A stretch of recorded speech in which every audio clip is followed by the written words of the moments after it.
Okay. Hello. Muted. Let me unmute everyone. All right. I think there's just 3 or 4 of us here. So, and I don't know if you've called in on the phone or if you are using your computer mic, but we can do either thing. You can dial in and we can talk, or you can talk on your computer mic, or you can type in the chat box if that's easier. So let me know what questions you have. This is all yours, so we can talk about anything related to, well, anything copywriting, but the headlines, the anti-aging, landing pages coming up. What's on your mind? This is your time.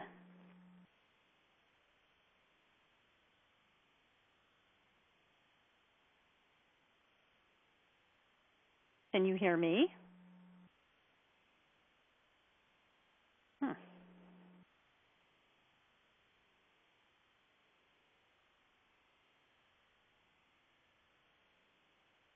Oh, good. Is there a recommended length from headlines? Poor headlines, excuse me. That's a good question. You know, the recommendation is as short as you can make it and convey the message. You know, 10 words is a great thing to shoot for. You know, depending on how long a piece you're writing, longer pieces will allow more latitude, and so you can do a headline and a subhead. You can even do a headline and what they call a supporting deck, and you've seen these. It's headlines and almost have a paragraph or a lead under the headline. So the headline's just designed to draw you into the piece or into the deck. And if you're doing obviously a small ad, you don't have that kind of room. You have to be quicker, which, you know, sometimes is better because you find you can be really concise if you need to. But I think the rule of thumb is probably, you know, 10 words or less. Excellent. I said I should probably call in so I could talk versus type. Oh, yeah, talking is good. It's good to hear your voice. I'm like, talking is just so much easier. It can be. It's easier for me. Yeah. So I do a lot of emails. So, you know, you have your subject line, and then, of course, you also then have the choice of having like a headline or a subheadline from there. And I have been encouraged to never use a similar subject line and a headline. Is that normally where you would go with like an email to try to keep them different enough so somebody's not reading the subject line and then the headline says the same thing? So you're talking about like a headline before you say dear name or just below in the email, you mean? Or exactly. So just one that's to the mass public. I do a lot of, because I do event marketing, so it's like to a lot of, it's very blanketed frequently. Yeah. Yeah. Well, you know, this is a non-answer answer, but, you know, I think both work, and there's 2 schools of thought on this. So, and it's funny that I was just having a conversation with a client about this and about repetition, because they're stumped, because an interesting thing that's happening is that they're getting this old email, which to all of our eyes is not as good as current emails that are going out. The old email and tests is still pulling better. And so one of the suppositions we made after looking at all the data is what the reason that it's pulling better is people have seen it before. And so that, you know, and the theory, of course, in traditional marketing is people need to see something 7 to 9 times before they take action. And it can be the very same thing.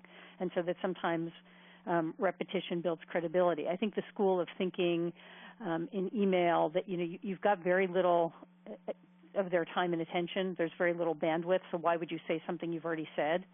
Because the email has gotten them to open it. And so what I think works really well there is using the formula, you know, do this so that. So in other words, the headline gives them the benefit, and then the subhead, if you will, or the headline that's inside the email is the so that point. So it's the benefit point. So it might be, I mean, it probably wouldn't be this, but, you know, come to a meeting so that your business will grow. I mean, that's, you know, there's nothing sexy or exciting about that, but it's that kind of an idea. So because typically what happens, and you know this, is you eyeball the subject lines and decide whether to open something or not, and whether you open it then or later, you probably are going to eyeball the subject line again.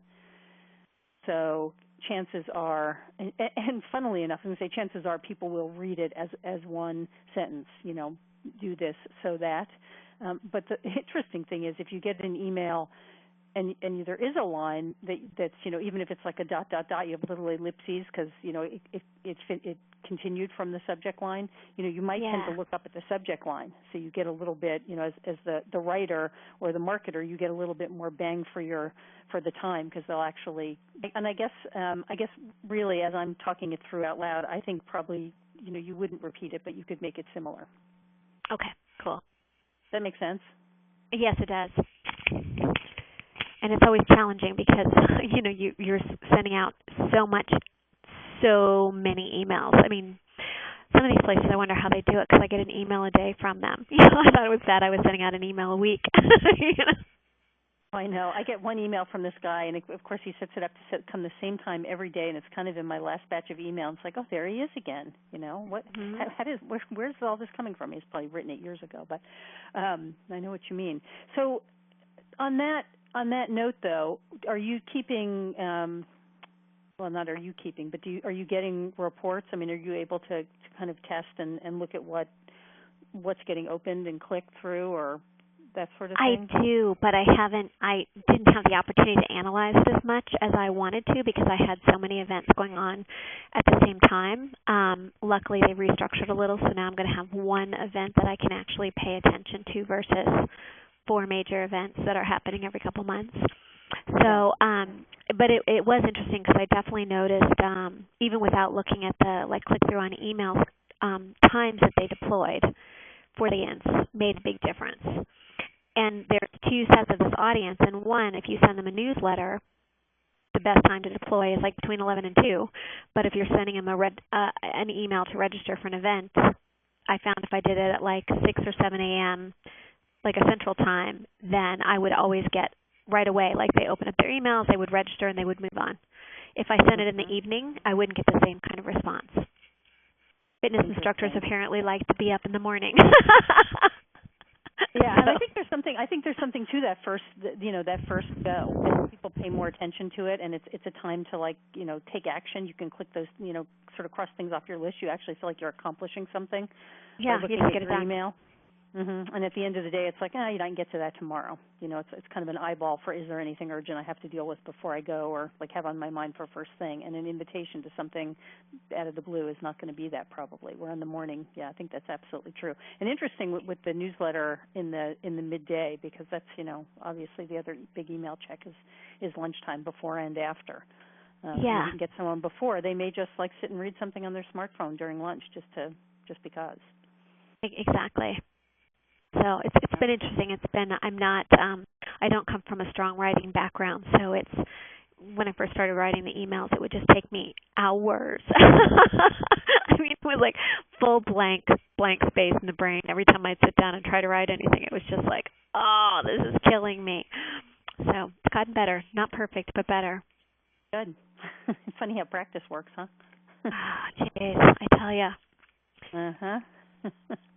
I hear you. I was surprised how challenging for me it was to write some of the headlines, too. Some of them the how-tos come pretty easily, and some of the other ones came pretty easily.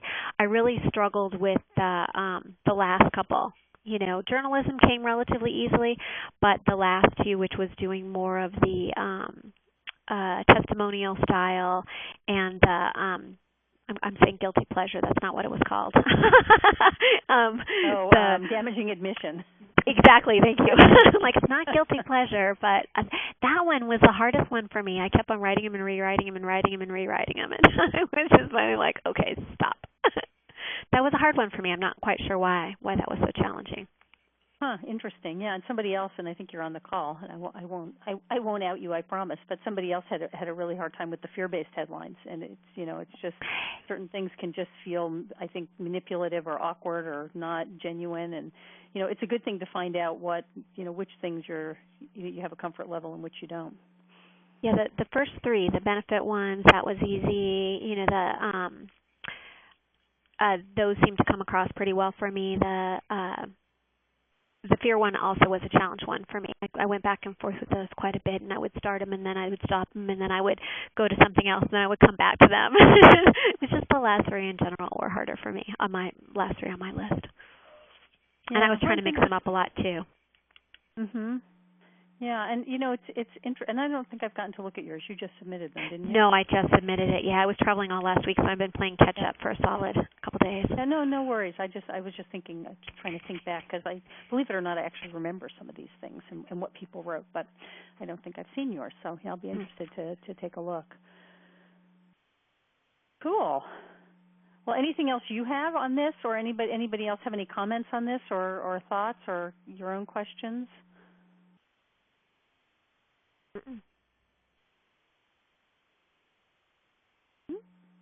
I heard a little voice there. I don't know if someone was trying to say something, or if you said no, you don't, or. I just said Oh, okay. Okay. For some reason I didn't hear that. So, anyone else? Any questions, thoughts, comments?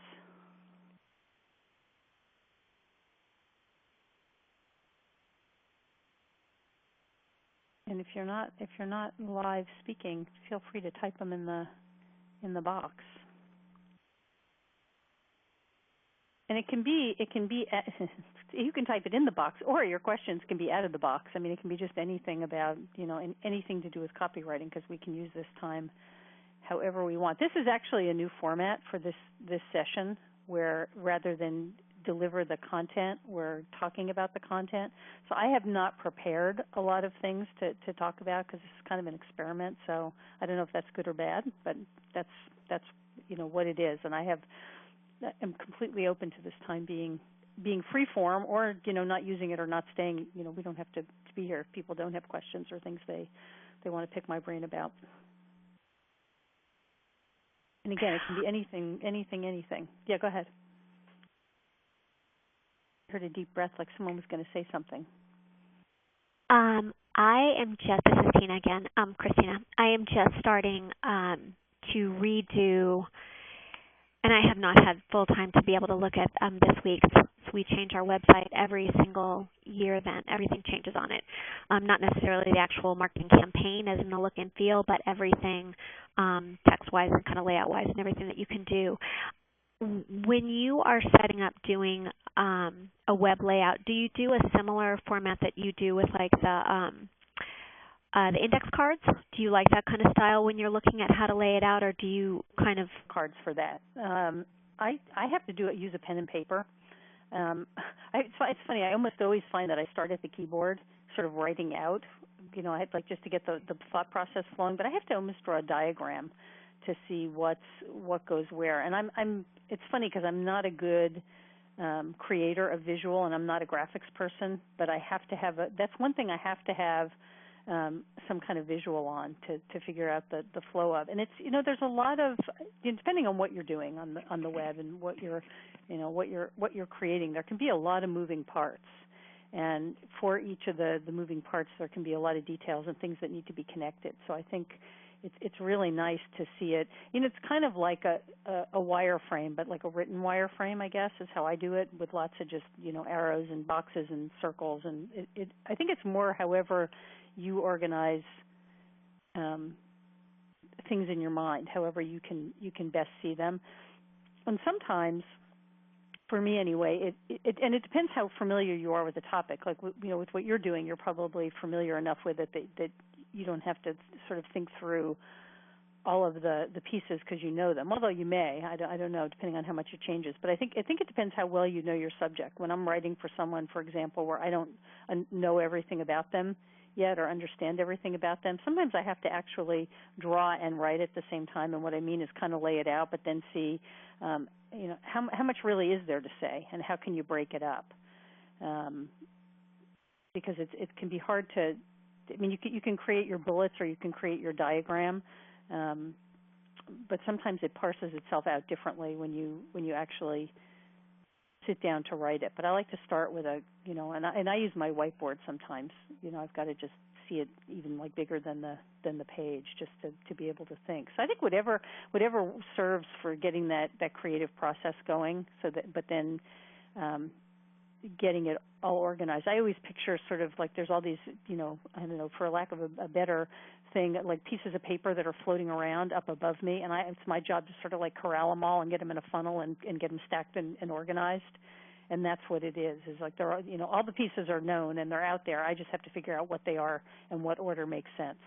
And so trying to utilize the home page right now for me is where I'm finding a challenging place, because it's like how do you best utilize that space with the copy that's going to make sure that it directs people to the right place that they need to go, or is intriguing enough that they don't immediately leave the site.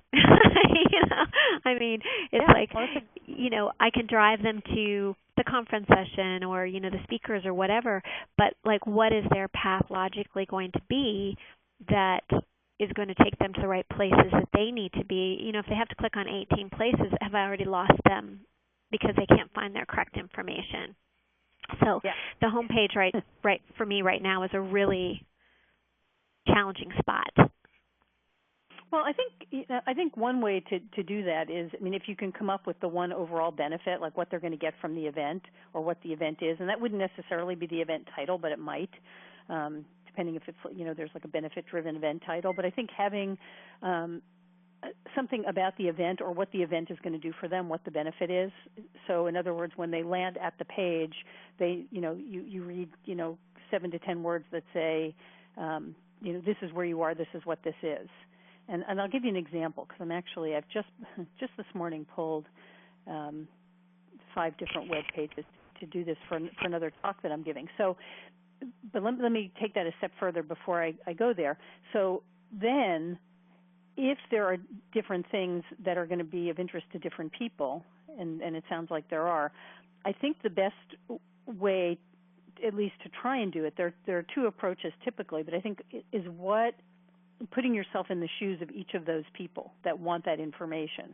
And so what is it that's going to say to them that this is what it is? It might be simple things like, registration, learn more about the speakers, why should I attend, where is the event? Different things that, like I've seen events and I think, oh, this would be really interesting, if it's, on the West Coast, for example, because I don't, I'm not sure that I'd go all the way here to see this, but where is it? And so the first thing I might want to know is, where is it? Is it nearby? And then I want more drill down details. And so you don't know what's going to be important to someone. So I think you have to sort out and maybe make a, sort of a nested list of what are all the things that somebody might want to know about in order to make a decision. And then from each of those things, can you take them? Can each of those have a link to the decision-making spot? And there may be a stair step of decisions. Maybe they can pre-register. Maybe they can register. Maybe there's an early bird deal. Maybe there's more information that would logically flow from that place. And can you lay that all out so, like you said, they don't have to go 18 places because you will lose them? Does that help? That's your biggest thing. Yeah, it does. It does. Because we completely changed our look and feel this year, which was very different from how it previously had been, and actually had very good responses for it. But, I still looked at the copy and I was like, well, this is the same copy we've been using probably for the last 10 years. I don't think it's changed at all probably for the last 10 years. And I'm like, so how do we breathe life into the copy now that we have a brand new look and feel? So that's my job right now over the next, 6 weeks. Yeah, and if you want to submit that as as like your web assignment and have some help on it or help with it, I'm perfectly happy. I definitely will. Give some feedback. And there's a real, and this isn't relevant for everyone, but and when I say everyone, a web page, but if you can think of a home page, even, and you see these more and more, that home pages look more like landing pages. In other words, rather than try and give the entire proposition and tell so much, there's a benefit statement, and then you can, then you can drill down and go to the other places that you want to go to. And you can even have sometimes different audiences, right? You might have, people that are participating at different levels or have different interests.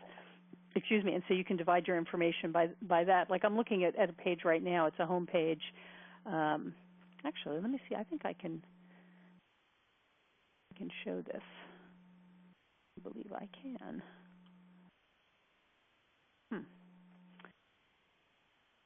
Let's see. So do you see the web page now that I just pulled up? I mean, are you seeing that? Not quite, but it says it's loading. Okay. Okay. So there it is. Yeah. There it is. Okay.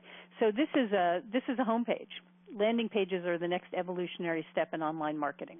So if you go to this, and it's kind of a landing page template builder. But I thought this was a really good example of a page that's just really direct. It's just, if you're looking for, landing pages, you know exactly what this is, and you've got Build My Page Now. Obviously there's more information if you scroll down below the fold. But I just like this. It's super direct. It tells you that's where you are. And they don't have that things, features and templates. Here's another one. This is kind of funny. I get to use my other. And so here's another one. This is for an accounting firm. Live well today and better tomorrow. Sound money advice and financial strategies for individuals, families, and businesses. So, and then you've got your different, you've got a couple of different things here. So we have, and you can't see it all, but you can see there's for business owners, and then there's from individuals and families. And this is how we divided up the information here. And I'm not sure these are the best pictures to represent these ideas, but it's startup, it's growth and maturity. And so it's meant to be for people at different stages of their trajectory. Someone who's just starting a business, someone who's in, has a business, but, they're in the growth phase, or someone who's maybe looking to sell out of their business. And then this other box with business services tells you, if you're not looking for things divided by, where you are in your business, growth phase, here are all these services that we have.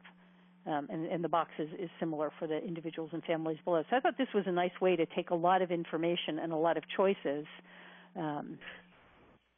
and parse it out. I like that. Yeah, I'm not sure that it's funny because I think, I actually wrote this, but I didn't have anything to do with the design. And these are not the pictures that I would necessarily choose for this, because I'm just not sure for me that I would know what that meant. It's like startup, and there's this young woman. Well, she looks young, but what does that mean in relation to Yeah. It's just interesting, right? Because, the idea is good, but it's missing a little something here. Apparently maturity is in your sunset years in that aspect versus business owners. Maturity doesn't necessarily mean a lot of different ways to define maturity. Yeah, there are. And, interestingly, this is an Australian company, and so the way that they define that may be different. They may talk about business maturity, and we don't. So, you think I ought to know because I wrote this, but, I don't. And I'll just show you one more here that I have. And this is actually a long sales page website. But while we're talking about this, this is an example of using the headline and the deck that we were talking about earlier, and then having a lot of bullet points. Actually, this is an old page. I just completely rewrote this, and we do something different than list all these benefits here in bullet points. It's a little bit of, we were taking a little bit of a different approach in testing it. But how to learn selected audience, then that this is you. If you're not, you go, what, huh? What is that? Right. If you're not in that field, it doesn't make any sense. So it really selects its audience.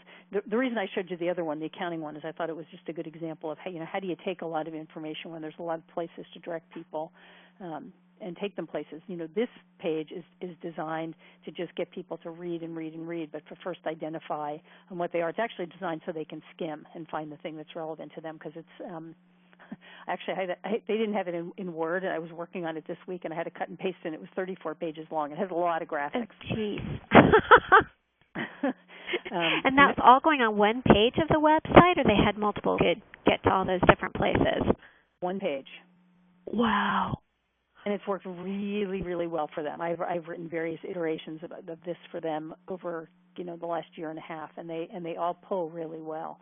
But it's designed as you scroll down, and I can't scroll here, although I probably could open their website and scroll and show you. But what you'll see is there's a lot of graphics and there's a lot of different places with really big subheads, like as big as the headlines in these subheads.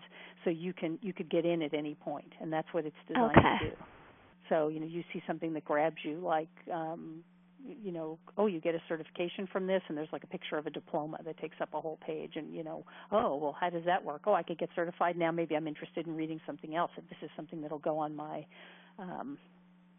resume, for example.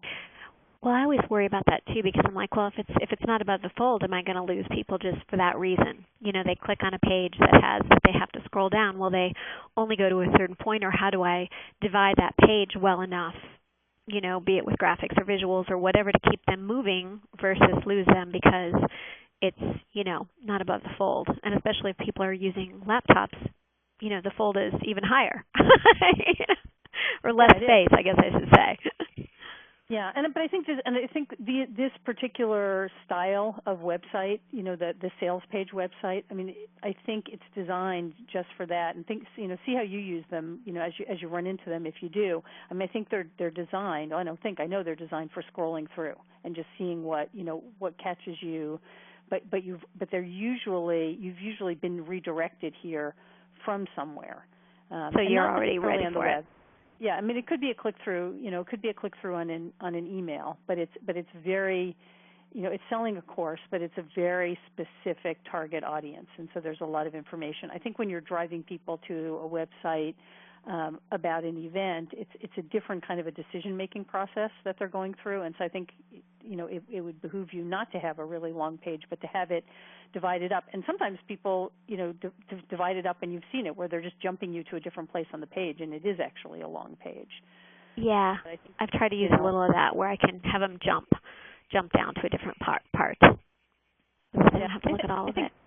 And I think both work well. The thing about jumping down is then you're still there, and so you don't have to navigate somewhere else. And you can see that you're jumping down, and so then your likelihood of scrolling up and down is much greater, which I think is beneficial to the marketer. So much to think about. Yeah, there is so much to think about. And then the 3 rules are test, and test, because you don't know. You think it to death, and then you find then it doesn't work, and you don't know why, and you have to try something else, or it works like crazy, and you don't know why. So it's always an interesting process. Here's one more. I'll just pull it up. Just funny that I happen to have this presentation. That's handy. Oh yeah, open. Isn't that handy? So here's one that I thought was interesting. It's a woman who has a business that does marketing for physicians, and mostly for a specific niche in medicine. But and this is their homepage, which looks a lot like a landing page. Finally, a results-based marketing company that won't make your clinical practice look the same as your competition. So, and actually, I think the headline could be a little bit better and a little bit shorter, but you get the point, right? It's for the clinical practice, and it's not going to what it's trying to say is we're not going to be the same old, and it's pretty straightforward here. It's pretty direct. Oh, go ahead. Oh, I'm sorry. Go ahead. I noticed that they have a video on there. Yep. Are you finding that seems to be something I've been using a lot with my in emails on my website, speakers doing their own little clip on their stuff to try to, versus having people very successful adding video to copy? Oh, it changes it dramatically. It's really, and I've been just reading some phenomenal statistics lately. There's a site called Invodo.com, INVODO, and they've got a couple of, they've got more than a couple. They have a whole bunch of white papers that you can download on some of the video statistics. They're mind-boggling. They're absolutely mind-boggling. People just cannot not click on that little play button. They just, they like it. People like watching better than they like reading. It involves, more of their senses. They just flat out work. But some of the results, the statistical results from video and the trust and credibility that they build is just, it's just, there's no arguing with it. It just flat works. Good. That's good to know. I'll check out that site.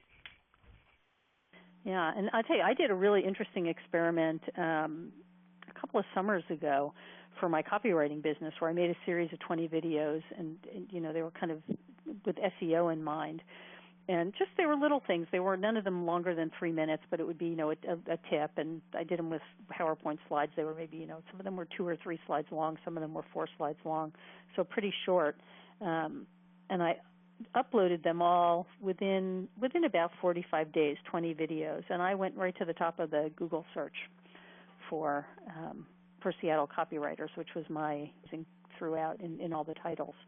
So it's just interesting, and that's a whole other use, obviously, of video, but it's really interesting, what else video can do. It's pretty phenomenal because, Google owns YouTube and Google loves video. So there you have it. And Google and also what somebody can say in, a minute is a lot easier than somebody looking at that much text. So how much text I would have to write for them to be able to say the same thing. Somebody will listen to it for a minute, but they won't always read it for, 2 minutes. Well, they won't. They won't. And I mean, one of the statistics is people will spend 2 minutes on a video, and they will not. They spend about 8 seconds on looking at a headline, which is why, a headline like this is really important, or, going back to that, the Instapage one here. I mean, people need to know in about 3 seconds that they're where they want to be and that this actually speaks to them so that they'll go deeper. And so you've got to make sure you hit them between the eyes and what they say is, oh, this is for me. Just like we've been talking about with headlines or any of the other things about writing for the web. It's just really important. That's kind of scary. 3 seconds. Yeah, it's not very long. Here, I'll show you the one more that I have since I've shown all the rest of them. The one more website that I pulled for this presentation. And this is also a landing page, but it's a longer landing page than most. I think it ended up being close to 1,000 words, and most landing pages are about 400 to 500 words. But knowing what to do in an emergency situation could save your child's precious life. I mean, so who's going to read that? Like anyone with a kid, right? It's like, oh wait, what do I need to know here? And there's a little video there, obviously too, and they've got a video even in the opt-in box, which is pretty interesting. But this the thing change of color is catchy too. Them. Yep. Well, you immediately say save your child's precious life. First thing I see, other than their logo on the top of the page. Yeah. So I mean, it's and here's a it's an interesting example of design supporting the copy. That's I've read an article by a graphic designer last night who was actually arguing for the copy over design and letting the design support the copy, which is which I thought was great coming from a designer, but it's really great when you can get somebody who can design around the message. Make sure that the message is front and center. Very cool. Well, good. I'm glad I was able to use that. Helpful for me. Yeah, that worked really well. Oh, good. I'm glad it was. Anyone else? Any questions on this? I know we're having a conversation here, which is hopefully helpful to other people too, I'm thinking. I lost my chat box. Let me see if I pause sharing, if I get my chat box back. I don't seem to. Well, this is great. Well, someone's posting in the chat box. I can't see it now. I wonder why. I don't like that. Let's just see if I go back to...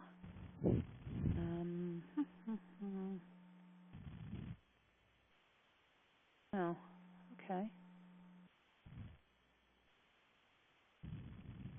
Well, I don't know what I've done. Lose my chat box. Well, anybody else have any? Here it is. I got it back. Phew. Anybody else have anything?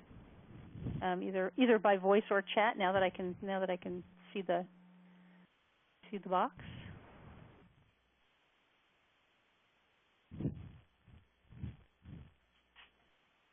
What is your process for getting to know your client? That's a good question. So I have something I want to answer, but tell me more specifically. What are you asking? Like to get to know their unique selling proposition, to understand what it is that they want you to do. Give me some more specifics.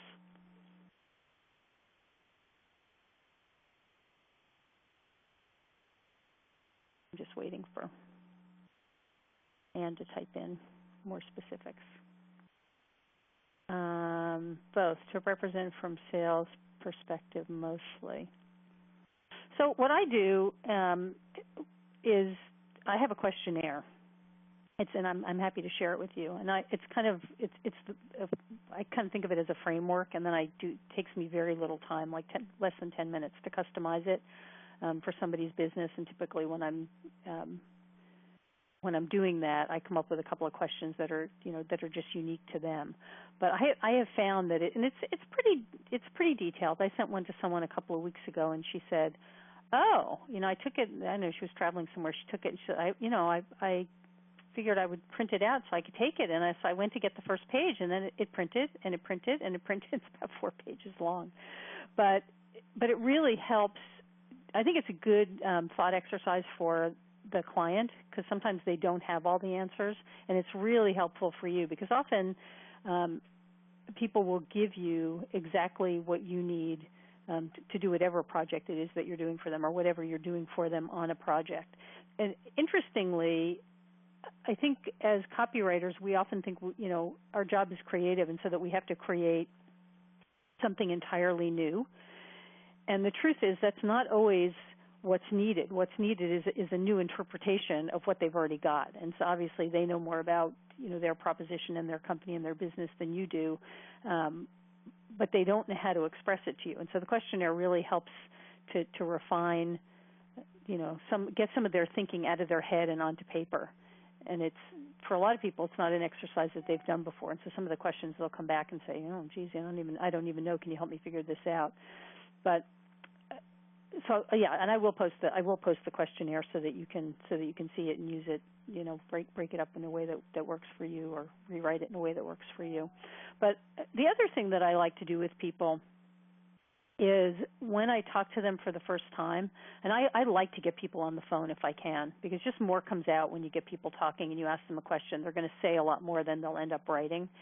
And so that's not that I necessarily will interview them with the questionnaire, and sometimes the initial conversation comes before the questionnaire, sometimes it'll come after. But what I like to do is record that conversation, because a lot of stuff gets said that you can later go back and actually use in your copy. They'll just tell you something about the company or an experience they've had, or they'll tell you some great story that you can actually turn into a copy point, or like a pivot point around which you can create. Can you say that? A pivot point around which? Well, whatever. But it can be this sort of jumping off point for a whole piece, and it's something that they just said off the top of their head and didn't think of it as a business proposition or a copy proposition or a marketing proposition, and voila, there it is. And the thing that it allows me to do too, if I record it, is then I'm able to really pay attention to everything that they're saying, because if I don't, I'm busy jotting down ideas, and I've missed the next thing. Plus, you can go back and listen to it, and I find that can be a really rich conversation that often you don't get to have again. Either you don't get to talk to them again, or it's this sort of getting to know you thing, and they're a little more relaxed and a little less formal, and they've got a little more time. And I have learned over the years it's something that you can't recapture. And I always tell people they're being recorded. That was another question here. And I always say, what I'll say is, hey, listen, would you mind if I record this? Because what I find is inevitably the first time I talk to someone and you're telling me all about your business, you come up with some really great ideas that I don't want to miss. Would that, do you mind? And if you want, I can send you a copy of it. I've never had anyone say no. Oh, that'd be great. Oh, sure, yeah. And I think the impression that it gives is that you're really paying attention to what they're saying. You're actually even going to listen to it again, and that it also implies, or I guess implies is an okay word, that you have a process. And you do, but I think that's impressive to people, is to know that you have a way that you do something, and that you're running the show, at least the part of the show where you have an expertise. You have a way that you do it, and I think people people tend to respect that and feel fine about it, and I've never had any issues. And it's interesting. I've gone back and listened to things and thought, oh, I didn't remember at all that they said some certain things like, oh, that's actually really usable, or it gives me some jumping off point for more questions for them, or a way to drill down on what they need. So does that help in terms of, I got a thanks. So I guess it does help in terms of that. And I'll just say one more thing while I'm on that, especially if you're new to this process. I think that you sometimes feel like you ought to know more about them than you do. And so you refrain from asking certain questions, or you think, well, once you've talked to them twice, you should know everything. Ask. There aren't any stupid questions. Well, that's probably not true. You might embarrass yourself a little bit sometimes, but you're way better to ask. So have you done this before? What's worked for you in the past? What's something that you hate or you really want to avoid, or what's something that you've been thinking about that you'd love to use but you're not sure if you could? What would you do if you could say anything you wanted or do anything you wanted? What is your unique selling proposition? What is your value proposition? I mean, I had a guy who came to me who was really a business savvy guy, and I asked him what it cost him to get a new patient. And he said, "What do you mean?" I said, "Well, I mean, all the marketing that you've done, if you've got referrals, which, don't cost you anything unless you offer people something for referring, and you've got, he writes blog posts, and he does advertising, and he advertises in magazines, and he does some direct mail." I said, so if you add all that up and figure out how many clients you get from it, what it costs you, your acquisition cost is for a new client, and you can justify that acquisition cost by knowing how much somebody spends with you over time. If an average patient spends $1,000 a year and it costs you $1,000 to get them, and they stay on average, 4 or 5 years, then you're 400 or 500% in profit on your customer acquisition. And he was like, it's like a head slap for him. He's like, oh, I never thought about that. That would be really good to know. That would be really helpful. So things like that you would think somebody might know or have thought about can be a real eye opener for them. So don't assume that they know things about their business that might be helpful for you to know. If that made sense. What else? What other questions, either by voice or by chat?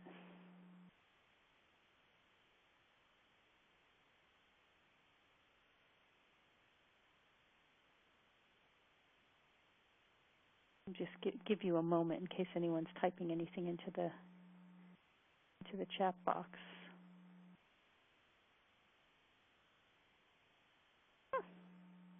Well, maybe there are no other questions, and we're at a wrap. I'll just give one last chance. And anything else?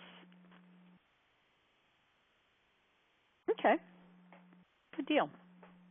So we are covered. This has been great. Thank you. Appreciate it. And next week's topic is email specifically, and again, anything that anyone wants to submit for the weekly assignment. I honestly don't care if it has to do with, if we're writing for the web and you are writing for the web and you want to send something, great. If you're working on something else and you want to send it, use it. It all overlaps. It's all copy, and I want you to get the most out of this. And I think the big plus to this particular course is getting the hands-on feedback. So do feel free to send over what you're working on, and don't worry if it's filling a particular assignment. If you're not working on something, the assignments are great, but if you are, send what you're working on. I think it's more valuable. Well, there you have it. I guess that's a wrap, and we'll post this session as well. So in case anybody wants to take anything from it, again, it will be there for you. Oh, Alicia asks, is all the info you just went over in your questionnaire, or is there a good resource for that? So a good resource for which? Is there a good resource for something other than the questionnaire, are you asking? Or?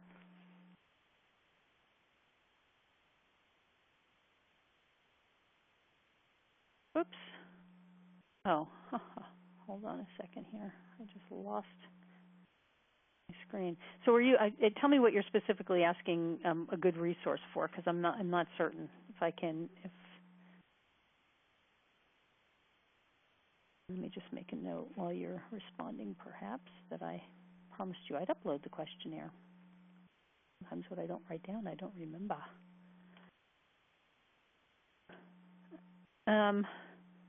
So, a good bit of what I went over is in the questionnaire. So let's see. You said,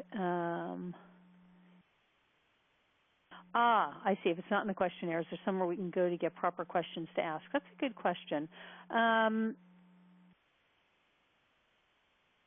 Just trying to think where to go. Bob Bly, I don't know if any of you follow him. He's an interesting guy. He's a self-professed curmudgeon, and it's funny that he said that, because that's kind of always how I thought of him. He's kind of a grumpy guy, but he's a copywriter, and he's written a number of books. One of his books, The Copywriter's Handbook, I think is just an invaluable resource. But he sells something called the Copywriters Toolkit.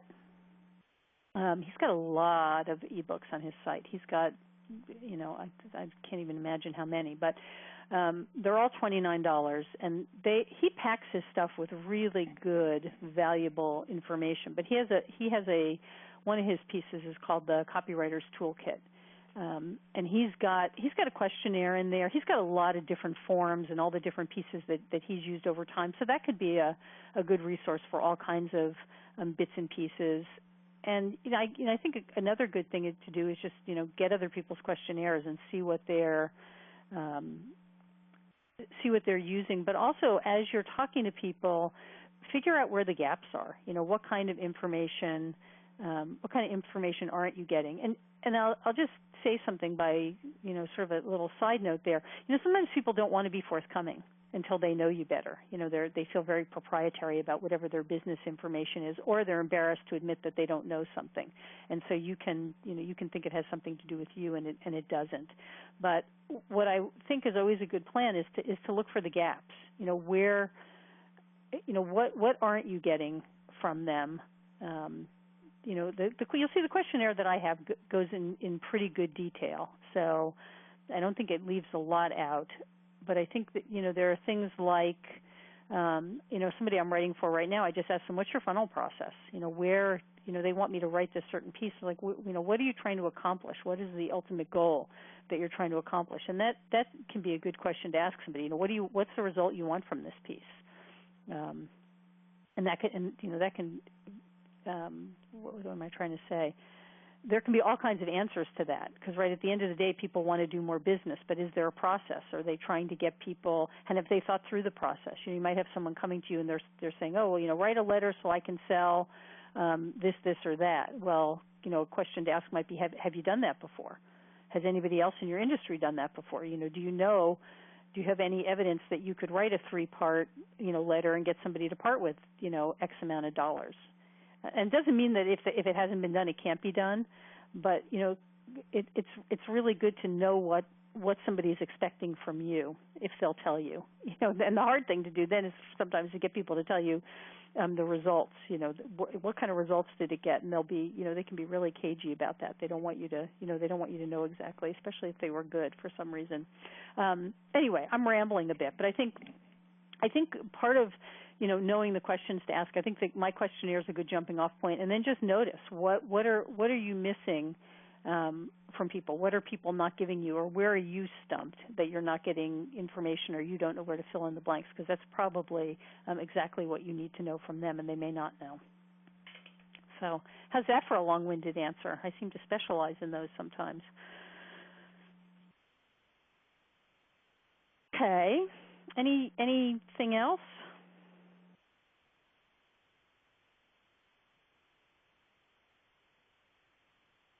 Okay. Well, I guess we'll call that a wrap, unless another question pops up here in the next moment or so. What I will do is post my questionnaire. I have to look at it and make sure that see if there's anything that I can add that'll be helpful for you, and I'll put it in. But feel free to use it, or any part of it that you think might be helpful. And of course, if you have any questions about it, just shoot me a question on Facebook, likewise, any questions about anything that come up during the week, just pop it on Facebook and I will respond. And thank you for being here.